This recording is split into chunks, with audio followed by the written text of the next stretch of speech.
இனி summer holidays கண்ணு கால் GT ஹாலிடேஸ்க்கு பண்ணு. GT Holidays, South India's #1 travel brand. அவர் நினைக்கிற விஷயம் வரணுன்றது பயங்கர போராடுவார். எனக்கு தெரிஞ்சு எத்தனை டேக் பண்ணாலும் ஆக்டர்ஸ் கிட்ட சின்னதாக கூட ஒரு கோவத்தெல்லாம் அவர் காமிச்சதே இல்லை.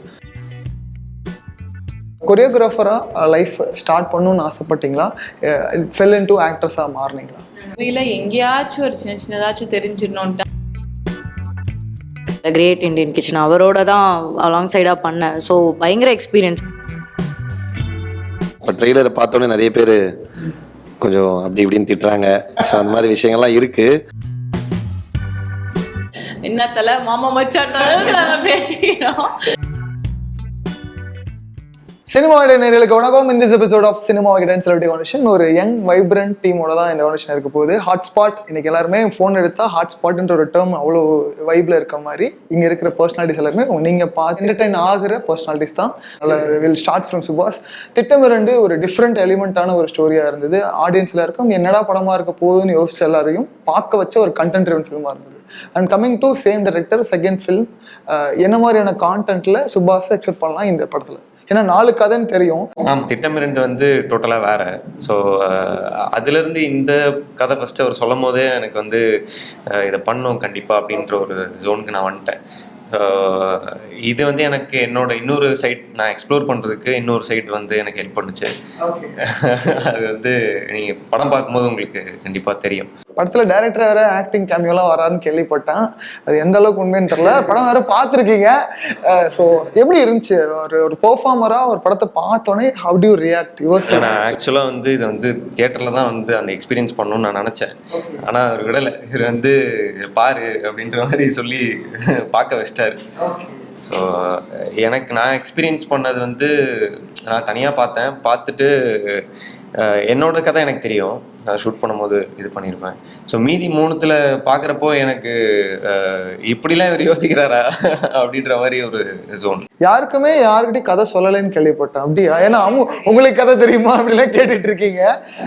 ஆமாம், யாருக்குமே அது சொல்லலை. எனக்கு பர்சனலாக பிடிச்சது வந்து கலை ப்ரோ. நீங்கள் பேரோட அது எல்லாரோட கனெக்ட் ஆடும்ல. அவர் அந்த மிடில் கிளாஸ் மேன்னாவே தூக்குடா செல்லத்தை அப்படின்னு தூக்கிட்டு வந்து வச்சிருவாங்க. அது பார்க்குறப்போ நைஸ். அண்ட் அம்முவோட கேரக்டர் பார்க்குறப்போ இப்போ செலக்டிவான ஃபிலிம்ஸ் பார்க்குறப்போ ரொம்ப நல்லா இருந்தது. தமிழ் இண்டஸ்ட்ரியில் ஒர்க் பண்ணிட்டு மலையாளத்தில் போய் ஒர்க் பண்ணுறப்போ டோட்டலி டிராஸ்டிக் சேஞ்ச் சொல்லுவாங்க. தட் லேர்னிங் ப்ராசஸ் எப்படி இருந்தது?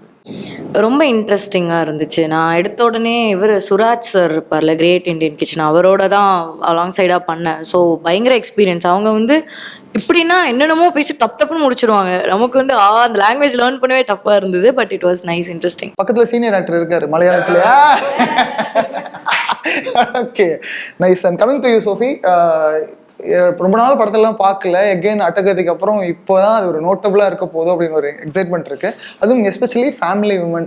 வீட்டில் நம்ம ஆல்ரெடி அங்கே ஒரு ஃபேமிலி உமனாக இருக்கிறோம், ஆண்டர்ப்ரனர் இருக்கும். இது அப்படியே ரெப்ளிக்காவாக நிறைய விஷயங்கள்ல கண்டிப்பாக கனெக்ட் ஆகிருக்கும். அந்த மாதிரி சீன்ஸ்லாம் இருக்கா? டெஃபினெட்லி இருக்குது. ஏன்னா ஒரு அம்மாவா ஒரு அப்பாவா வந்துட்டு இந்த படத்தை முடிச்சுட்டு போகும்போது டெஃபினட்டாக வந்துட்டு குழந்தைங்களை வந்துட்டு பிரிங்கிங் அப் த கிட்ஸ் வந்து டெஃபினட்டாக ஒரு பெர்ஸ்பெக்டிவ் மாறும் நம்புகிறோம். ஏன்னா என்னோட போர்ஷன் தெரிஞ்சு எனக்கு நான் சொல்கிறேன். ஏன்னா நானும் மற்றவங்களுக்கு பார்க்கல. என்னோட போர்ஷன் இருக்கும். டெஃபினட்டாக நான் ஒரு பேரண்ட் அந்த படத்தை பார்த்தேன்னா 1க்கு 2 வாட்டி யோசிச்சு டெசிஷன்ஸ் எடுப்பேன்றதை நான் கண்டிப்பாக சொல்லுவேன். அந்த ஃபீல் வந்துட்டு அங்கே வீடு டிஃப்ரெண்ட், ஸோ இது டிஃப்ரெண்ட். 2த்துமே கிளப்பின் பண்ணல. பட் எஸ், 2மே கொஞ்சம் ஏறக்குறைய அங்கங்கே அப்படிதான் சேமாக தான் இருந்துச்சு. நான் நடிச்சேனா இல்லை வாழ்ந்தனான்னு கேட்டிங்கன்னா நடிச்சு வாழ்ந்துருக்கிறேன், அவ்வளோதான்.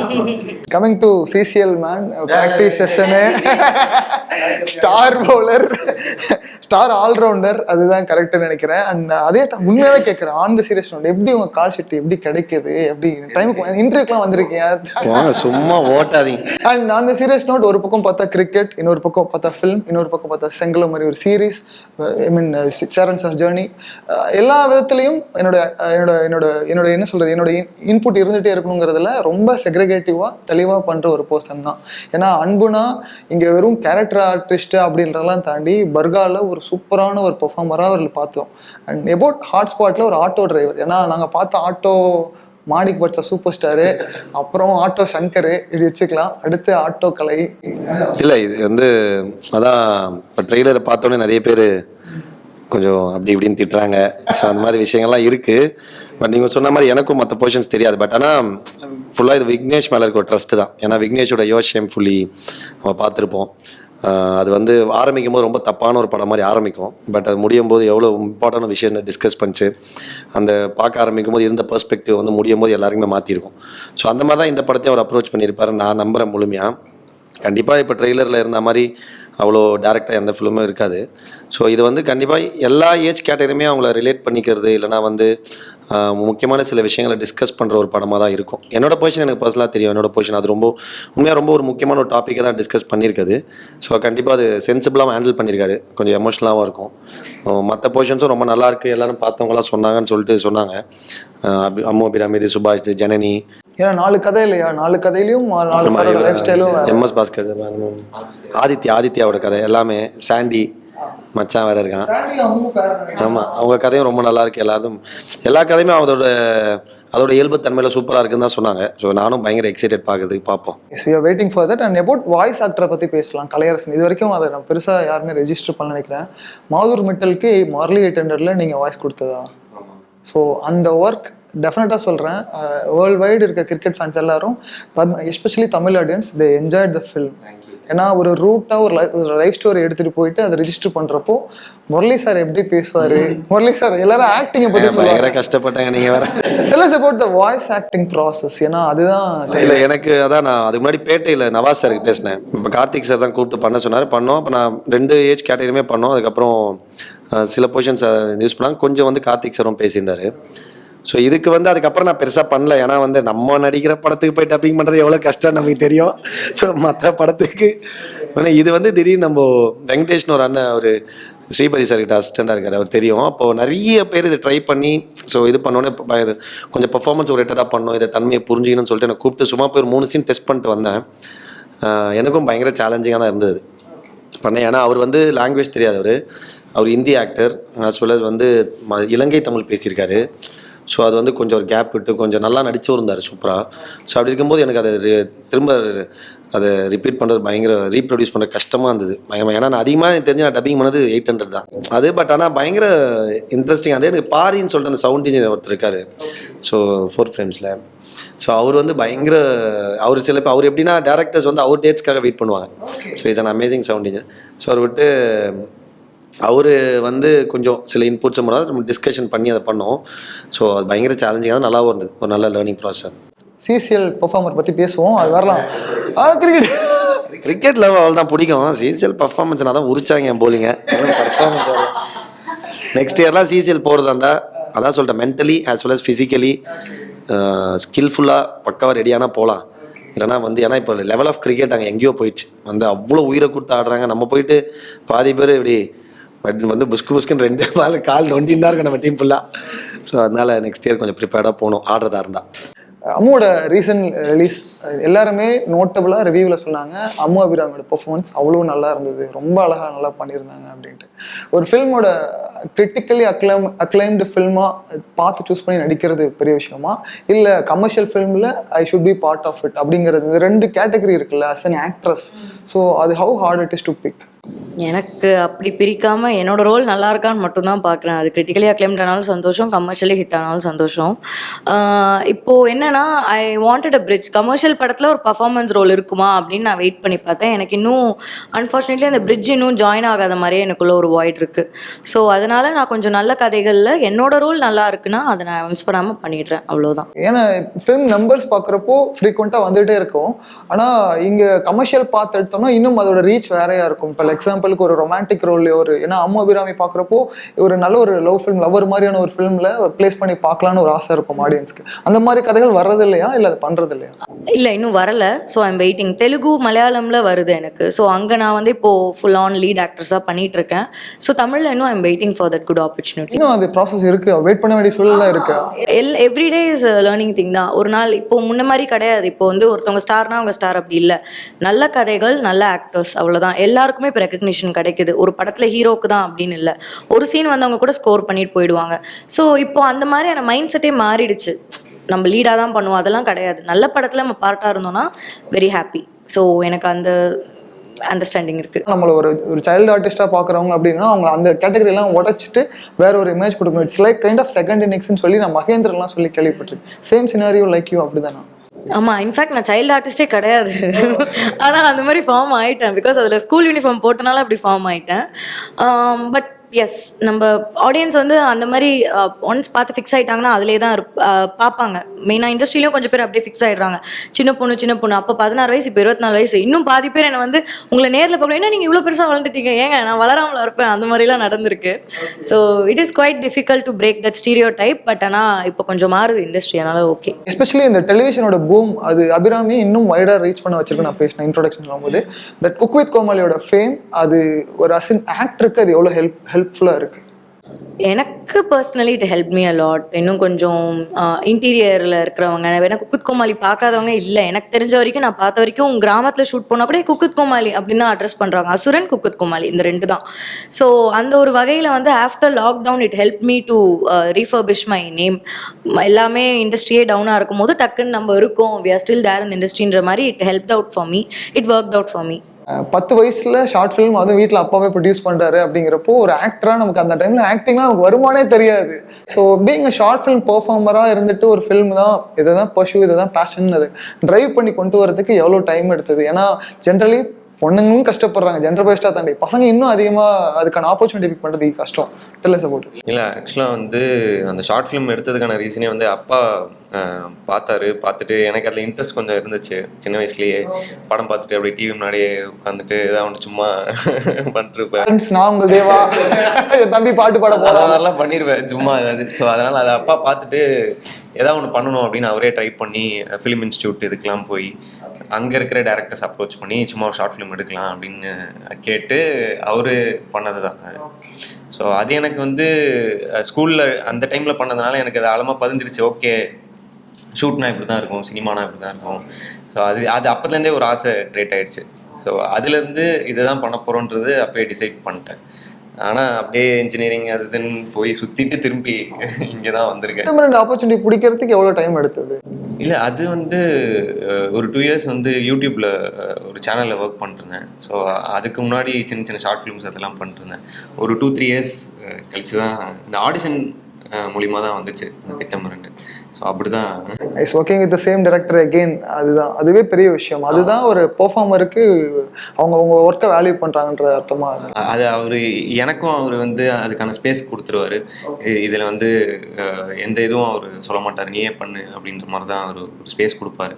ஸோ அது எனக்கு ரொம்ப கம்ஃபர்டபுளான ஒரு விஷயமா இருந்துச்சு அவர்கிட்ட. ஸோ ஒரு டான்ஸருக்கு எப்போவுமே எல்லாருக்கும் இருக்க இன்ட்ரெஸ்ட்டை விட அவங்களுக்கு இன்னும் கொஞ்சம் இன்டென்ஸ் டீப் இமோஷன் இருக்கும்னு நான் கேள்விப்பட்டிருக்கேன். சம்வாட் அவங்க பேஷனாக இருக்கட்டும், எதுவாக இருக்கட்டும்.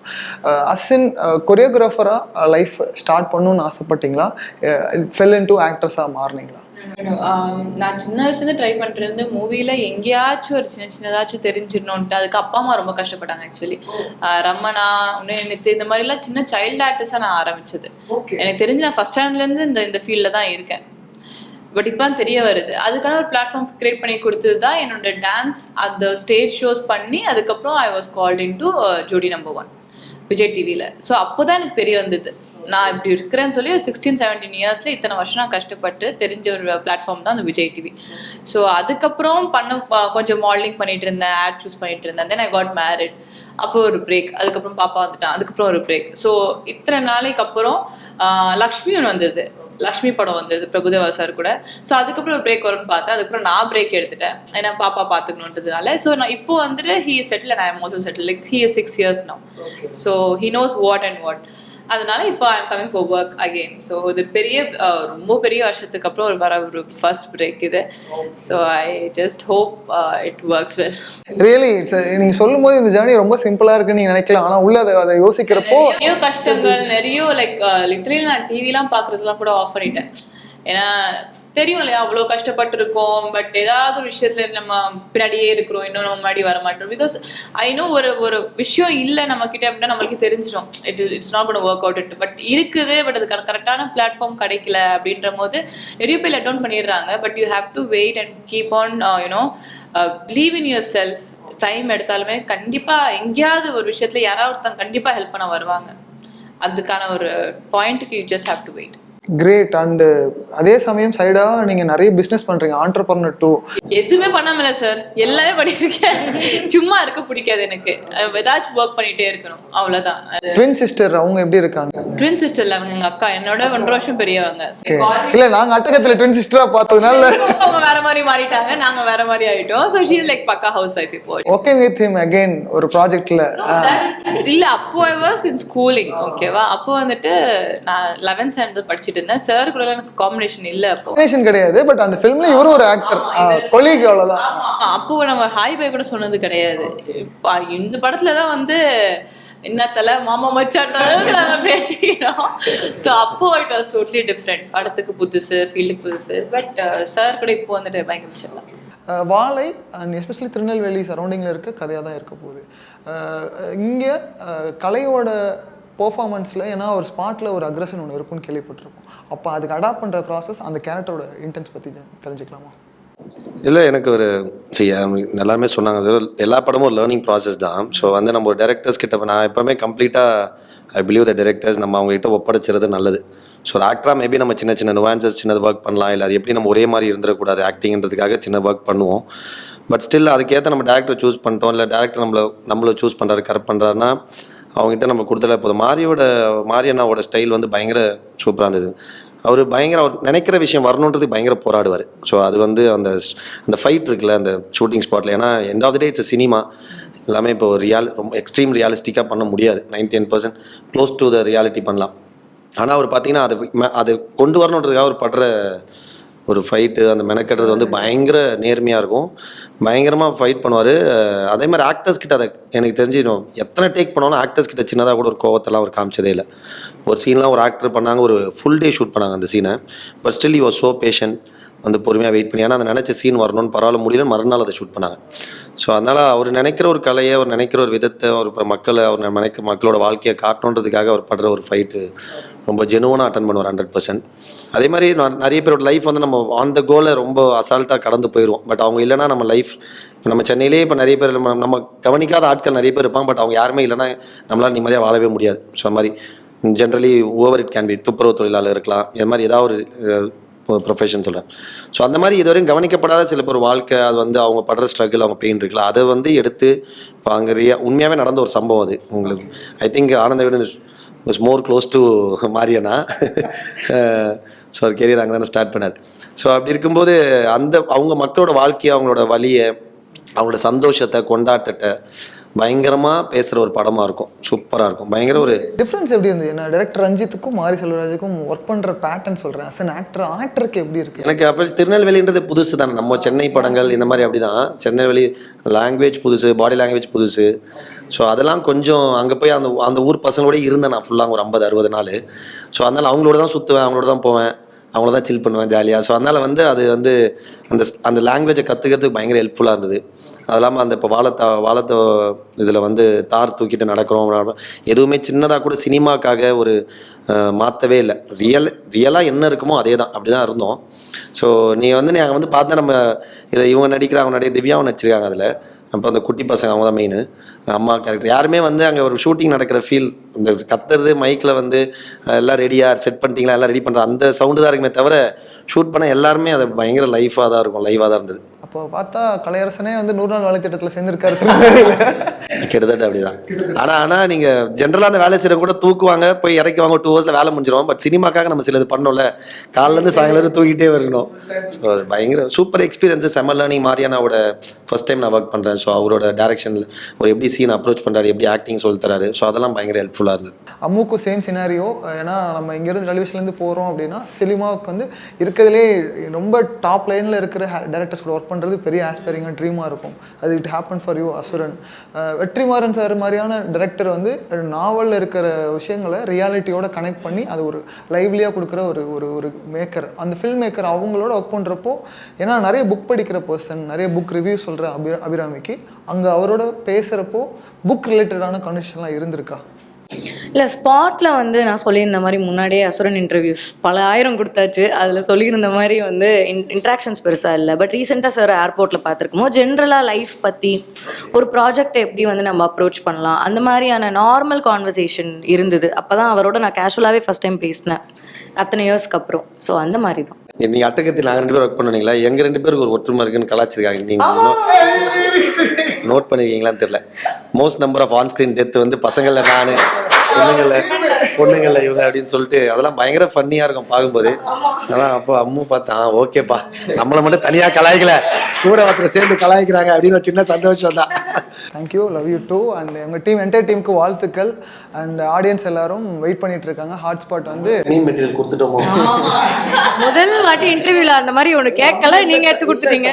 பார்த்தோன்னே ஞாபகம் நம்மளோட சேர்த்து கலாச்சாரம் எக்கச்சக்க வாட்டி வந்திருக்கு மீமே. படத்தை முடிச்சுட்டு வரும்போது ஒரு ஹார்ட் ஹிட்டிங் எமோஷனோட தான் வெளியே வரணும். அது 2 பேரும் ரீசனாக இருந்திருக்கு. அது வந்து ரொம்ப முக்கியமான விஷயம் என்னன்னா, அது அந்த அந்த டெத்துக்கு கிரியேட் பண்ண இம்பேக்ட்னு தான் நான் சொல்லுவேன். ஸோ அவங்க பண்ணது வந்து அசுரனாக இருக்கட்டும் அந்த படம். ஸோ அது வந்து நம்ம பார்க்கும்போது நமக்கே பயங்கர எமோஷ்னலாக நான் வந்து அதை பார்த்துட்டு எனக்கு நான் வந்து ஆக்சுவலாக தனுஷரோட யூகேல பார்த்தேன் அசுரன். அப்போ ஜெகமேத் அந்த ஷூட் பண்ணுறது அங்கே பார்த்தோம். இட்ஸ் லைக் நம்ம க்ரௌடு தான் போயிருக்காங்க அங்கே எல்லாருக்கும். இப்போ நம்ம தேட்டரில் பார்க்கும்போது செலிப்ரேஷன் இருக்குல்ல, அது வெறித்தனமாக இருந்திருக்கும். பட் ஓகே போய் பார்க்குறமே எங்கே எப்படி இருக்க போகுதுன்னு பார்த்தா, ஆனால் ஒரு செகண்ட் கூட அந்த படத்துலேருந்து ஒரு ஃப்ரேம் எடுக்க முடியாது. அது பேசின அரசியலாக இருக்கட்டும், இல்லை நடித்த நடிகர்களாக இருக்கட்டும், அது நமக்கு மத்தியில் கிரியேட் பண்ண இம்பாக்ட். இவங்க கேரக்டர்லாம் அதே நான் பயங்கரமாக அழுதேன். எனக்கு நான் இப்போ ரீகால் பண்ணுறப்ப ரீவிஷேட்லாம் பண்ணவே இல்லை. ஜஸ்ட் அந்த சீன். ஆமாம், எக்ஸ்ட்ரானரியான ஒரு பர்ஃபார்மன்ஸ், எக்ஸ்ட்ரானரி. அப்படியே ஒரு நம்ம ஒரு இடத்துல இருந்தால் ஒரு ஃபீல் இருக்கும். நம்ம வந்து அது படமாக இல்லாமல் நம்ம படத்தை மீறி நம்ம ஒரு கனெக்ட் ஆகும்ல, அப்படி தான். ஸோ அது வந்து கங்க்ராட்ஸ் டு யூ. விஷயம் ஆல் தி பெஸ்ட். எல்லாருமே ஒரு யங் டேலண்ட், நான் சொன்ன மாதிரி வைப்ரண்ட் டேலண்ட்ஸ். அடுத்தடுத்து நிறைய படங்களில் நிறைய சோல்ஃபுல்லான ஃபிலிம்ஸை உங்கள்கிட்ட எக்ஸ்பெக்ட் பண்ணுறோம். விகடன் சார்பாக அதுக்கு வாழ்த்துக்கள். Thank you, thanks for your time.